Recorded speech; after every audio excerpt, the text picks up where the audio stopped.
Hey everybody, Brian Zane here with my review of AEW Dynamite for July 7th, 2021. Dynamite's back on the road with Road Rager in Miami, Florida. It's great to see a different venue and a different, very loud crowd. They were raucous all night, and it was really cool to hear their reactions for a lot of different things. And we'll get to that, beginning with the South Beach strap match between Cody Rhodes and poor QT Marshall, who didn't even get a proper introduction on this matchup. The match begins, and Solo tries to interject on behalf of the factory, but then Dustin Rhodes chases him off through the crowd. So right off the bat, the crowd gets, a big entrance in the pyro with Cody and everything, and then we get a big crowd brawl going up the stands and everything. So they get their money's worth here on the night. A few minutes into the match, the lights cut out for a few seconds, then come back up. Is it a glitch or is it foreshadowing? QT's got Cody on the ropes for a long time in this thing. He hits him with a power bomb out of a Hurricane Rana attempt, a top turnbuckle diamond cutter, but Cody comes back, hits 3 consecutive crossroads, then hits all 4 turnbuckle corners to win the match. I thought it was a really solid opening match. The crowd was definitely into it. I think they definitely gave them the right kind of combination of action and storytelling with this ongoing feud with Cody and QT. And I think QT looked pretty good in defeat as well. Backstage, Sean Spears the promo that looks straight out of 2000 era WCW. He brags about dinging Sammy Guevara in the head with the chair last week in that match against MJF. As he's talking though, we see another chair flying in from off screen and it hits Sean right in the face. It was Sammy Guevara who threw it, and he sits over Sean's prone body saying things are not over by a long shot. So that seems to be where Sammy is pivoting in his endless feud with the Pinnacle at this point. We see Tony Schiavone in the ring, and once again he's cut off by Kenny Omega and Don Callis in this interview. Callis gets a "you got fired" chant, and Callis responds by saying, "Real men don't quit, they get fired." He reiterates this segment is very samey to what happened last week, where they basically say no one is left to challenge Kenny Omega. Who could possibly challenge Omega for the World Championship? He is the greatest wrestler in the history of the world, they say, this is Don Callis. Suddenly the Dark Order shows up, and once again, Evil Uno brings up Hangman Page, not by name. The crowd is definitely chanting for him, though. They are wanting to see Hangman. Literally, they chant, "We want Hangman," as this goes on. And then Omega asks Uno, what's the capital of Thailand? Is it Dick Kick City? Well, tonight, for one night in Miami, yes it is, even though the answer is technically Bangkok. So all of a sudden, the Good Brothers come in and start beating down the Dark Order. Hangman Page comes out to a massive ovation, and he helps clean house. He teases a buckshot to Kenny, and then we have the stare down with the two of them. Omega is able to flee, and Hangman stands tall in the end. I mean, the fans want to see this matchup. I think they want to see Hangman ultimately beat Omega and become the new champion. I think that the way things are set up right now, it would be the perfect storybook ending to Hangman's arc, and we'll have to wait and see what happens, of course, at their inevitable confrontation for the championship, but the fans want to see it, and I can't wait for them to pull the trigger on it. Jim Ross, the sit-down interview with Ethan Page and Darby Allin, and JR says he's disappointed in both these guys for wanting to essentially end each other's careers and what possibly led them to this state. And Darby says, Ethan's always been jealous of him because he made it as far as Ethan did after only 1 year in wrestling, whereas Page had been wrestling for 12 years at the time. So he says Ethan's jealous of him, and Ethan's like, "You're right, you skipped the line, and so I can't really live that down because I've taught you everything you know. You should thank me for your success in wrestling and for getting into AEW." And basically we confirm in this interview that the coffin match is happening next week at night 1 of Fyter Fest, and that should be pretty good here. This was a good exchange with these two. It made the tension and the animosity really come to the forefront here and made things just feel real and believable with these two. Trios match up next as FTR and Wardlow with Tully Blanchard in their corner take on Santana and Ortiz and Jake Hager with Conan in their corner. After he took the spike pile driver from FTR a couple weeks ago, he's here in their corner tonight. A pretty good match here. There's some nice double team work from FTR and from the former LAX as this match goes on. The match ends with this nice punch off with Wardlow and Hager, but then FTR capitalized to hit the big rig on Hager as Tully is distracted the referee for the Pinnacle to Winnacle. Then after the match, Conan gets in the heel's face. Tully chop blocks him, and the heels flee after that. So this conflict with Conan and Tully does not seem to be over yet. He's taking a spike pile driver. He's taking the chop block here. One would think he's going to get his comeuppance eventually against Tully. Who knows when that's going to happen? But it's really interesting to see that this is kind of like a weird branching off of what the inner circle is doing, because for that matter, the Pinnacle as well, because we're not really seeing these groups kind of en masse in the last couple of weeks. They've been kind of branching off and doing these different things. Just does it make Conan like an honorary member of the Inner Circle because he's managing, Santana and Ortiz here? Like, what is his relationship with that? I'm very curious to see where he's going to possibly shake down once this particular feud ends. We get a promo from Carl Anderson who's challenging Jon Moxley next week for the IWGP US title. He talks about how Kenny Omega was the first person to win that belt and how it's a disgrace that Moxley is the one holding it now. He talks about his history in New Japan and how the Bullet Club was born there. Very passionate promo by Carl here. You don't really get to hear him cut a lot of singles promos with him teaming up with Gallows so long. Then we get a face-off between MJF and Chris Jericho in regards to the future possible match they're going to have, some third encounter down the line. Big reaction for Jericho here from the live crowd, and as soon as they're done singing Judas, we see a fan try and rush the ring, and we see Jericho take a shot at him. I'm presuming MJF got a lick in as well. We don't really see with that camera feed, but he does get on the mic and say, I dare any of these other fat redneck hicks to try and get in the ring too so I can beat their ass. And Jericho plays off that bit well as well. But I mean, just in all honesty, just as a general PSA, fans, don't try and get in the ring. That's not your place. You're going to have a bad time. Anyway, Jericho says he'll do whatever it takes to get another match with MJF, even going so far as to have sex with MJF's mother, ...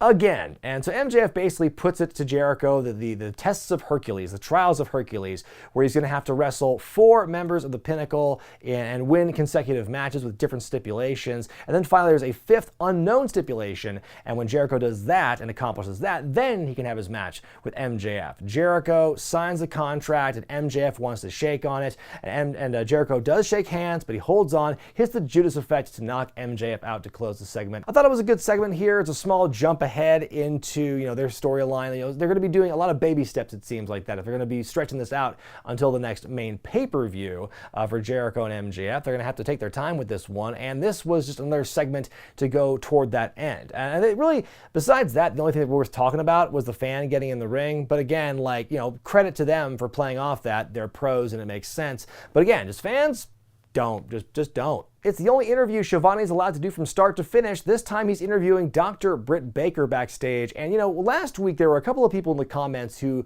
kind of predicted that Nyla Rose powerbombing Britt at the table last week was the beginning of a face turn for Britt. Well, this promo, in my opinion, dispels that rumor pretty quickly because this is classic heel Britt Baker. Although I will say, she does say a very good babyface thing in this one by saying no one wanted to see the tag team match last week, and Tony Khan should be embarrassed because Rebel got hurt. All these statements are true. Britt making a Saudi Arabia reference here where she talks about how Vicky used blood money to get Andrade signed, like someone who's not even having anything to do with this particular angle with Nyla and Britt here. But yeah, she says, oh, we should work a show in Saudi Arabia or something like that. It kind of came out of left field, that one. And she says that next week, the Big D, Dallas is going to be the Big DMD. So again, pretty standard fare for a promo for Britt here, calling Rebel Reba. And again, what we talked about last week, how Rebel got hurt. Her knee exploded according to Britt here, but it just sounds like it was a dislocated patella. Still sounds very serious and very painful. So hopefully Rebel can get back into shape very soon. And speaking of Andrade El Idolo, he makes his in-ring debut for AEW against Matt Sydal, and I love Andrade's entrance attire here. He's got the black rubber skull mask and the white suit and everything. Still wrestles in the pinstripe pants as well, so it's a bit of an upgrade, or a bit of a change at least,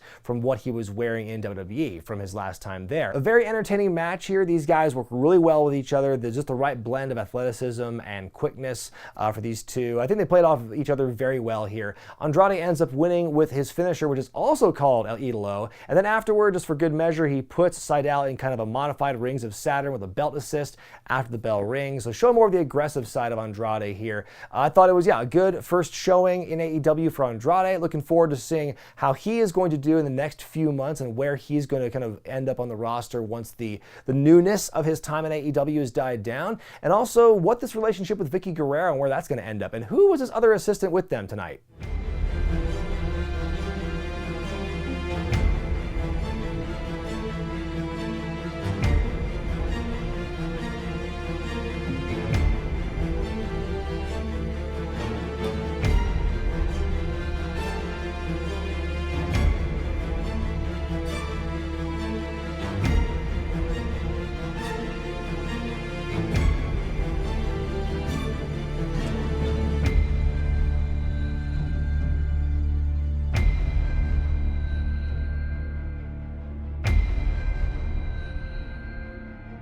We get a recap of the Christian Cage Matt Hardy feud. They say it's 23 years in the making, and Matt says, everywhere he goes, Christian follows him. And Christian says every time they've had big matches where the lights are the brightest, Christian was always on the winning side of things, and it eats Matt up inside. And then we see Tony Schiavone back in the ring with Arn Anderson. Hey, how do you feel about Cody winning tonight and your son Brock having a successful debut a couple weeks ago? How y'all feel about that? And Arn goes, let's get right down to it. And they do, because as soon as he says that, the lights cut out for several more seconds. They come back up, and we see, well, he's a man of many names tonight, because he was most recently known as Aleister Black, the former Tommy End, which is how he's referred to here tonight, but also as Malakai Black. That is his new official name. And the eye injury he suffered at the hands of Seth Rollins and Murphy last year is still canon, because he's got the white contact in and some big bruising around there. He looks very menacing here. Hits Arn with the black mass, then Cody with the black mass after he gets in the ring to see what was going on. And then he leaves. What a big, shocking debut to see Aleister Malakai Black here. Apparently the reason he was there so early was because apparently WWE forgot to turn his non-compete clause from a 30-day to a 90-day. So whoops, they let him slip through their fingers about 2 months before they wanted to.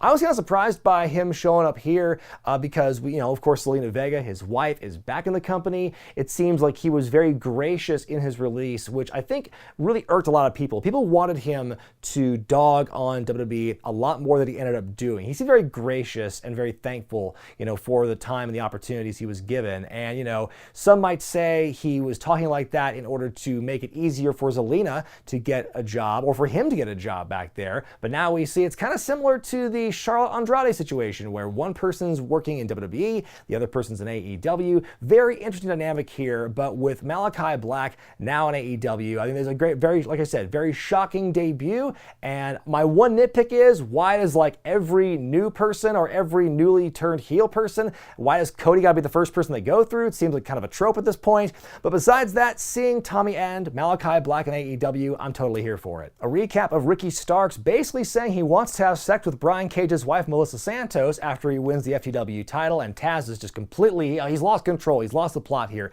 His team is crumbling before his eyes. Then we see Orange Cassidy and Chris Statlander taking on the Blade and the Bunny in a mixed tag team match. And like every mixed tag team match we've seen between both AEW and WWE for the last several years, we get all these kind of teased intergender things where it's like, oh, the lady heel kind of cheats and gets the babyface guy, but then ultimately she gets hers and stuff. It's all this little pussyfooting around with intergender stuff, but we don't really get proper intergender work in this matchup. In the end, the Blade hits Orange with the brass knuckles, but the guys aren't legal, the women are, and in the confusion, you got Chris hitting the Big Bang Theory on the Bunny to win for her team. I thought the match was okay, but again, that whole idea of they're getting away with just enough intergender stuff, which is technically illegal in this matchup. There were so many of those instances, there should have been a DQ, and we've seen this before in WWE. No one is innocent when it comes to how they program these mixed tag team matches. I think it's really silly, and I think if they're going to do that, they might as well either go full hog and just do a full intergender match, or just leave it alone. Poor Tony Schiavone at ringside with some esteemed guests of AEW. You have Dan Lambert, you've got Jorge Masvidal, and Amanda Nunes. And I'm going to say at the top of this thing, I have no idea who any of these people are. I know they're MMA related. I've heard the names of Masvidal and Nunes when I'm on Twitter on the night of fights and stuff. But besides that, I have no idea who these people are, especially Dan Lambert. I apologize for my ignorance. But anyway, Lambert, who is this famous MMA trainer, he grabs the mic out of Tony's hand and cuts this big old heel promo on how shitty AEW is, how the product sucks, and it's not as good as the old wrestling days when he grew up and he watched the 70s and the 80s, how wrestling fell off in the 90s and everything. It was very interesting to see this, because the whole idea is he's this esteemed guest, he's invited by Tony Khan, but he just shits all over the thing he's watching and that he was invited to. It's a promo where it's he's putting over AEW in these certain ways, where it's he's kind of relaying what Tony Khan told him, oh, these great wrestlers, oh, these great styles, and the fans are great and everything, but he's still being a heel saying, but everyone sucks and my opinion's right anyway. And finally, Lance Archer shows up. He can take no more. He hits Lambert with the blackout, and that's how the segment ends. And I will say, that almost turned me around on this segment. I think the fact that Lambert got in there and took his licks, he's a team player, I think he played a very good heel. His promo was great in terms of he was eloquent, he was well spoken, he was articulate, and he just, he nailed that part. I think that was certainly well done, but I think it almost was too effective in healing against AEW. Like I said, the fact that he's an invited guest and he just comes to take a big drizzling shit all over this show, it just makes AEW look kind of dumb. I think the end result of like Lambert getting his and everything was fine, but like the fact that, the two fighters who were like there at ringside just sit there and let this happen, that their friend, Dan Lambert, is getting beat up by this wrestler. And if you're like me and you don't follow MMA, you're like, who are these people? Who is this guy who just saunters into the ring unimpeded? No one from security stops him, and he just kind of goes in this rant about how this show sucks tonight. Like, it was, I don't think this segment accomplished what it was really intended to do, but that's just my opinion. What do y'all think? Main event time, street fight for the AEW tag titles as the Young Bucks defend against Eddie Kingston and Penta El Zero Miedo. Last week, Eddie and Penta beat the Young Bucks in the non-title match to earn their title shot on this night. Penta early on with a ridiculous destroyer off the apron through a table. That was pretty crazy to see. Eddie takes a lot of punishment for the most. It's a tornado tag rules essentially, but Eddie takes most of the heat in this thing. A very creative way to get out of a false finish here, where you've got Matt hitting a 450 on their own in their pocket referee, Rick Knox, just before Nick taps out. So that was very creative. The Good Brothers run in, start causing some trouble. Brandon Cutler, once again, hilarious with the cold spray, where they do this kind of fake out thing where it's like, oh, he's going to hit him, spray him on accident. No, not. And then Kazarian, the Elite Hunter, power bombs him through a table as he's spraying the cold spray in fear. That was pretty awesome stuff. Kaz does get taken out. Kingston brings out some thumbtacks, but Penta is the one who takes the bump in them after a top rope Hurricane Rana. But we get that NXT false finish I absolutely hate in tag matches, where it's, oh no, they fall. And we just saw this on Tuesday. We see it again tonight. I fucking hate that spot. Come up with a better false finish, guys. Anyway, in the end, you got multiple super kicks on Kingston, a mouthful of thumbtacks with one more kick for good measure for the Young Bucks to win and retain. A very fun main event, a wild brawl with even wilder spots, and overall it was a pretty good story. Again, the Elite getting involved and all the stuff with that, the thumbtacks causing this big moment of drama. I think it was a very good main event match here, and even though Kingston and Penta were not the winners, I think it was still, they looked great in defeat, and I think that this was just great, more heat for the Bucks. My grade for this week's AEW Dynamite is a B+. A very auspicious return to the road for AEW tonight. I think there were some great matches from beginning to end, and a great debut for Malakai Black as well. I thought the segment with Evil Uno and Kenny Omega was a bit too samey compared to last week for my liking, even though Paige does get involved at the end of it that time. The one real difference between the last week and this week. And again, the Dan Lambert thing, for the reasons I mentioned a couple of minutes ago, it was interesting, but I think it was a bit too successful at just burying AEW in my opinion. But what did you think of AEW this week, folks? Let me hear it in the comment section below. Little reminder to check out the This Week in Regret podcast YouTube channel. We're putting out a new episode tomorrow afternoon. And of course, this Sunday, ROH's Best in the World live on pay-per-view and Honor Club from Baltimore, Maryland. I cannot wait to be a part of this show. ROH's first show with fans since before the pandemic began. I am so excited for that, folks, and I'm going to be part of the show as well. So keep your eyes peeled for me being involved, and of course, all the great matches you're going to see from the fabulous performers at Ring of Honor. But until then, folks, I'm Brian Zane, and I'll see you next time.